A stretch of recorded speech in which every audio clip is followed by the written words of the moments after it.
ሰላም እንዴት ናቸው? ኮመንት ላይ ኦፍ ካምፓስ የሚለውን ፊልም ስሪልን እያላችሁ የነበረ ዛሬ የፊልሙን የመጀመሪያ ክፍል ይዤላችሁ መጥቻለሁ። እኔ ለእናንተ አዳዲስ ፊልም እያበረኩላችሁ የሰብስክራይብ ቁጥሬ ግን እየጨመረ አይደለም። በዚህ ምክንያት ሰብስክራይብ ያደረጋችሁ እኔታችሁን መደገፍ እንዳትረሱ። የምሰራቸው ፊልሞች ሌሎች ሰዎች ጋር እንዲደርስ የላይክ ምልክቷን በመጫን የዛሬውን ፊልም ጀምሩት። ወደ ፊልሙ ታሪክ ስንሄድ ፊልሙ ሲጀምር ሃና የምትባል ልጅ ያስተዋውቀናል። በሙዚቃ ትምህርት ስኮላርሺፕ አግኝታ ብራየር ዩኒቨርሲቲን ተቀላቅላለች። እንደዛም ሆኖ ግን ከትምህርት ሰዓቷ ውጪ የተለያዩ ስራዎችን ትሰራለች። እነዚህም ስራዎች ውስጥ አንዱ የተጫዋቾችን ልብስና ፎጣ ማጠብ ያጠቃልላል። ሃናም እንደተለመደው ልብስ መቀየራቸው ገብታ ፎጣና ልብስ እየሰበሰበች እያለ ውስጥ እየታጠበ የነበረ አንድ ተጫዋች ታገኛለች። ይህም ሰው ጌሬት ይባላል። እሱም ሲመለከታት አልደነገጠም። እንደውም ሙሉ ለሙሉ ነበር ፊቱን ያዞረው። ሃና ግን ደንግጣ ፈጠን ብላ ከዛ ክፍል ትወጣለች። አሁንም በድጋሚ ሃናና ጌሬት የፊሎሶፊ ክላስ ላይ ይገናኛሉ። ጌሬት ፈተናውን ወድቆ ነበረ። ሃና ደግሞ ኤፕላስ አምጥታ ነው ፈተናውን ያለፈችው። ጌሬት ይህንን ፈተና ከወደቀ ጨዋታ እንዲጫወት አይፈቀድለትም። በዚህ ምክንያት ሃናን አስጠኝኝ ብሎ ጠየቃት። እሷም እምቢ ብላ ነበር የመለሰችለት። እናም ወደ ሙዚቃ ልምምዷ ከሄደች በኋላ ስኮላርሺፓ ትልቅ አደጋ ውስጥ እንደሆነ ይነገራታል። እናም ሌላ ያላት አማራጭ አንድ ትልቅ የሙዚቃ ውድድር አለ። እሱን የሙዚቃ ውድድር ማሸነፍ ነው። ችግሩ ሃና አብዛኛው ጊዜ የምታተኩረው ክላሲካል ሚውዚክ ላይ ነው። ውድድሩ ደግሞ ፖፕ ሚውዚክ ነበር። ሃና ከሙዚቃ ልምምዷ በኋላ ወደ መስተንግዶ ስራዋ ትሄዳለች። እሷ የምትሰራበት ካፌ ውስጥ አዘውትሮ ሙዚቃውን የሚጫወት ጀስትን የተባለ አንድ ታዋቂ ዘፋኝ አለ። ሃና ይህንን ዘፋኝ ሄዶ ለማናገር በጣም ፈርታለች። ከወደደችው ደግሞ ረጅም ጊዜ ሆኗታል። ጓደኛዋ አሊም ምንድነው የሚያስፈራሽ? ሄደሽ አናግሪው እያለች ትገፋፋታለች። በሌላ በኩል ጌሬት የአባቱ ጥላ ውስጥ ነው የሚኖረው። አባቱ በዚህ ጨዋታ በጣም ታዋቂ ነው። እሱም ወደዚህ ስፖርት የገባበት ዋነኛው ምክንያት አባቱ ነበር። አብዛኛው ጊዜ አባቱ በጣም ስለሚያናድደው አባቱን ማግኘት አይፈልግም ነበር። እንደዛም ሆኖ ግን ዶርም ድረስ ልጁን ለማግኘት ይመጣል። አሁንም በድጋሚ ጌሬትን ለማግኘት ይመጣና ሊያገባ እንደሆነ ይነግረዋል። ጌሬት በጣም ነበር የተናደደው። ገና ካወካት እኮ 6 ወርህ ነው ብሎ መለሰለት። ጌሬት አብዛኛው ጊዜ ቋሚ ፍቅረኛ መያዝ አይፈልግም። ለዚህ ምክንያቱ አባቱ ነው። ጌሬት በጣም ትልቅ ጨዋታ ነበረበት። አባቱ አይምሮውን ስለረበሸው ትኩረቱን ሰብስቦ ጨዋታውን መጫወት አልቻለም ነበር። እናም ራሱን ለማረጋጋት ወደ ኮሪደሩ ሲሄድ ሃናን ሙዚቃ እየተጫወተች አገኛት። ምን እንደሆነ እሱ እንኳን አያውቀውም። እሷ ሙዚቃ ስትጫወት ቆሞ ከተመለከታት በኋላ ሁሉ ነገሩ ነበር የተቀየረው። ተመልሶ ገብቶ ጨዋታውን በደንብ ነበር የተጫወተው። አሁን ሃና ማናት የሚለው ነገር ጥያቄ ሆኖበታል። እናም ስለሷ በደንብ ለማወቅ ፈልጓል። ሙሉ ስሟን በስነ ስርዓት ስለማያውቅ ጓደኞቹን ጠይቆ ኢንስታግራሟ ላይ ፎቶዎቿን መመልከት ይጀምራል። በኋላም ጓደኞቹ ያዘጋጁት ትልቅ ፓርቲ ላይ ሃናን ይመለከታታል። ለአጋጣሚ ሆኖ ደግሞ አሊ በግድም ቢሆን ሃናን እዚህ ፕሮግራም ላይ ይዛት መታለች። ጀስቲንን ታናግረዋለች ብላት። እናም በስተመጨረሻም ጀስቲንን ለማናገር ጃኬቷን ታወልቅና ወደሱ እየሄደች እያለ አንድ ሰው መጠጥ ይደፋባታል። እንደዛም ሆኖ ግን ጠጋ ብላ ሃና ጀስቲንን ልታናግረው ትሞክራለች። ጌሬትም ሁኔታውን ከሩቁ እየተመለከተ ስለነበር ወደ እሷ ጠጋ ይልና ቤብ እያለ እያናገራት ጃኬቱን አውልቆ ትከሻዋ ላይ ጣል አደረገው። በጣም በሚገርም ሁኔታ ጀስቲን በመጀመሪያ ትኩረት አልሰጣትም ነበር፣ ግን ጌሬት መጥቶ ሲያቅፋት ትኩረት ይሰጣታል። ሃናም በጌሬት በጣም ነበር የተናደደችበት። እሱም እንደ ጀስቲን አይነት ወንዶች እኮ እንደኔ አይነት ወንዶች ፍቅረኛ ያረግናቸውን ሰዎች ለነሱ ነው ትኩረት የሚሰጡት። እናም ትኩረቱ እንድታገኝ ብዬ ነው ያገዝኩሽ አላት። ጌሬት ካምፓስ ውስጥ በጣም በብዙ ሴቶች ይወደዳል። እሱ ግን ቋሚ ፍቅረኛ መያዝ አይፈልግም። ሁንም በድጋሚ ሃና በጀስቲን አይን ውስጥ ትልቅ ቦታ እንዲኖራት ስለፈለገ ወደ እሱ ሳብ ያረጋትና ያናግራታል። ከዛም እኔ ጀስቲን እንድታገኘው ረዳሻለሁ፣ አንቺ ብቻ አስጠኝኝ ይላታል። በምላሹ ደግሞ እየከፈላት ጀስቲንን ለማስቀናት ብቻ የውሸት ፍቅረኛዋ እንደሚሆንም ቃል ይገባላታል። ጌሬትና ሃና የእውነት ፍቅር ውስጥ እንደሆኑ ማሳመን አለባቸው ሁሉንም ሰው። እናም ሶሻል ሚዲያ ላይ አንዳንድ ሰዎች ስለነሱ ፖስት ማድረግ መጀመርም አለበት። ሀሳቡ ፐብሊክ ላይ አንድ ላይ በደንብ የመታየትና ሁሉንም ሰዎች ፍቅረኛሞች እንደሆኑ ማሳመን ነው። እዛም ይፋታሉ። እነሱ ሲጣሉ ደግሞ ጀስቲን እሷን ለማጽናናት ይመስል ይጠጋትና በዛው ፍቅረኛዋ ይሆናል። የሁለቱም ፕሮግራም በጣም የተጨናነቀ ነው። ነገር ግን ስልክ ይለዋወጡና ነገሮችን ለማስተካከል ይስማማሉ። መጀመሪያ ቀን ሃና ጌሬትን ለማስጠናት ከጓደኞቹ ጋር አንድ ላይ ወደሚኖርበት ቤት ትሄዳለች። እሱም ገላውን ታጥቦ ከላይ ቲሸርት ሳያደርግ በፎጣ እንደተጠቀለለ ይመጣና ያገኛታል።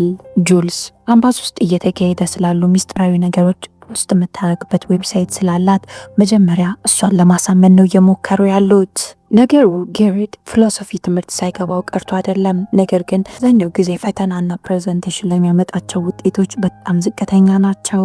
አሁንም በቅርቡ የሚያቀርቡት ኦራል ፕሬዘንቴሽን አለባቸው። ለዛም ቶሎ መዘጋጀት አለበት። የሚቀጥለው ቀን ሃና ክላስ ውስጥ እንዳለች ጌሬት ሁሉንም ማሳመን ስላለበት ለፍቅረኛው ማኪያቶ ይዞላት ይመጣል። ሃናም ማኪያቶውን ካመጣላት በኋላ የጌሬትን ትከሻ ደገፍ ትላለች። ጀስቲን እያያቸው አልነበረም። ሃናም የጀስቲንን ትኩረት ለመሳብ እየሞከረች እያለ የጌሬትን ውሃ መጠጫ መሬት ላይ ትጥለዋለች። ይህም ድምፅ የጀስቲንን ብቻ ሳይሆን የሙሉ ተማሪውን ትኩረት ነበር የሳበው።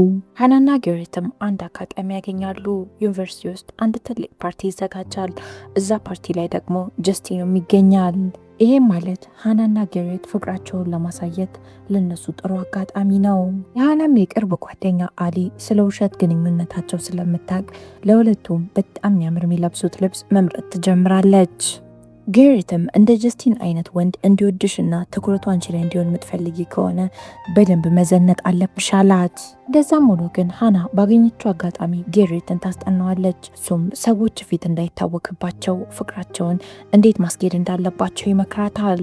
እዛም በዚህ መሃል ሁሌም ስቀርብሽ ለምንድን ነው የምትሽኮረመሚ ብሎ ጠየቃት። ቀረብኩሽ ቁጥር ዝም ብለሽ የምትሽኮረመሚ ከሆነ ሰዎች ሊጠረጥሩ ይችላሉ አላት። እሷም እኔ ተሽኮረመሚ አላቅም አለችው። እሱም ዝም ብላ እንደምትሽኮረመም ሊያሳያት ወደ እሷ ጠጋ ይላል። የተሽኮረመመች አልነበረም። በዚህም ምክንያት ጠጋ ይልና ይስማታል። ሃናም እንደማትሽኮረመም ልታረጋግጥለት እሱ ከሳማት በኋላ ቀጥ ብላ ሄዳ የጌሬትን ጓደኛ ሎገንን ትስመዋለች። ዛንቀ ምሽት ጌሬት ጨዋታ ነበረበት። በዚህም ምክንያት ፍቅረኛው ስለሆነች ድጋፍ እያደረገችለት ጨዋታውን መመልከት ግዴታዋ ነው። ከጨዋታውን በኋላ ፓርቲ ነበር። ሃናም እንደተባለችው በጣም ዘንጣ ነበር ፓርቲው ላይ የተገኘችው። ጌሬትም መጠጥ አምጥቶ ሲሰጣት ሃና መጠጥ እንደማጠጣ ነገረችው። ጌሬትም ሃና የምጠጣውን ነገር እየፈለገ እያለ ሎገን ሃና ክፍት ከሆነ ነገር ነው ማጠጣው፣ እራሷ ከፍታ ከሆነ ትጠጣለች ብሎ ነገረው። ሃና ከዚህ በፊት ምን እንደደረሰባት አይታወቅም። ነገር ግን አብዛኛው ጊዜ ወንዶች ሲቀርቧት ትንሽ ትፈራለች። ጌሬትም ሎገን እንዳለው በቆርቆሮ የታሸገ ቢራ ወስዶ ይሰጣታል። ጁልስም ሃናን ብቻዋን ስታገኛት ጠጋትልና ቆይ ባንቺና በጌሬት መሃል ምንድን ያለው ብላ ጠየቀቻት። ሃናም ምን ይኖራል ፍቅር ነው ብላ ነበር የመለሰችው። እናም ሃና አብዛኛው ጊዜ ሰዎች ጌሬት ላይ የማያዩትን ጸባይ ለጁልስ ትነግራታለች።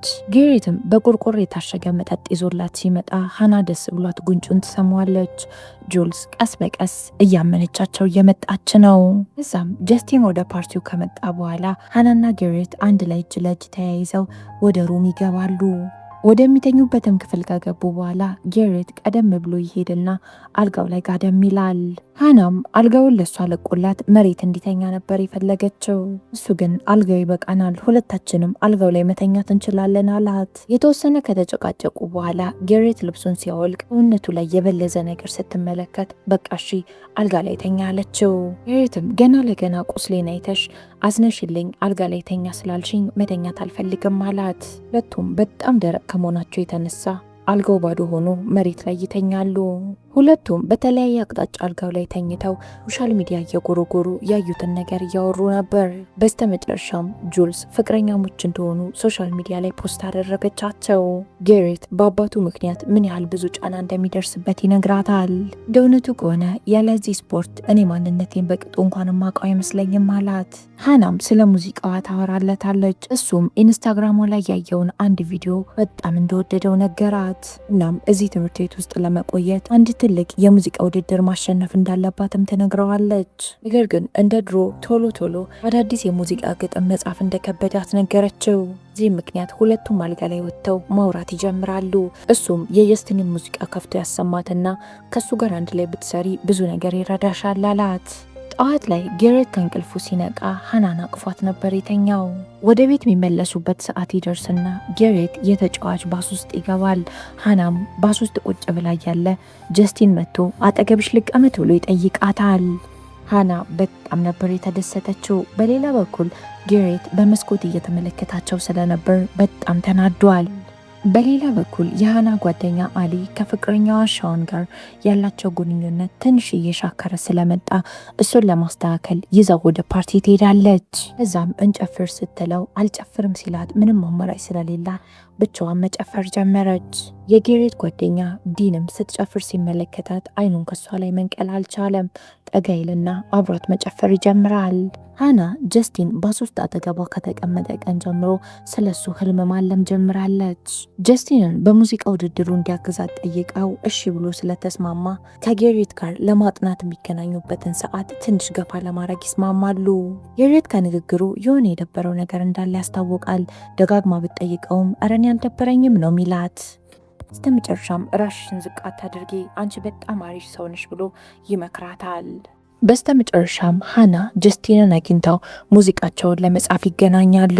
ሙዚቃውን አንድ ላይ ከጻፉት በኋላ ለሙዚቃው ግጥም ለመስራት ደግሞ አንድ ላይ ተያይዘው ወደ ሃና ዶርም ይሄዳሉ። ለሙዚቃውም ዜማ ከሰሩለት በኋላ ጀስቲን የሃናን ላፕቶፕ ይከፍታል። በዚህ ሰዓት ነው በሱ ስም የተሰየመ በጣም ብዙ ሙዚቃዎች የተመለከተው። እናም ተነስቶ ምንም ሳይላት ዶርሟን ለቆ ይወጣል። እሷም ፈጠን ብላ ከፕሌሊስቱ ላይ ፎቶውን ታነሳና የተለያየ ስም ልትሰጠው ትሞክራለች። በጣም የደነገጠች ነው የምትመስለው።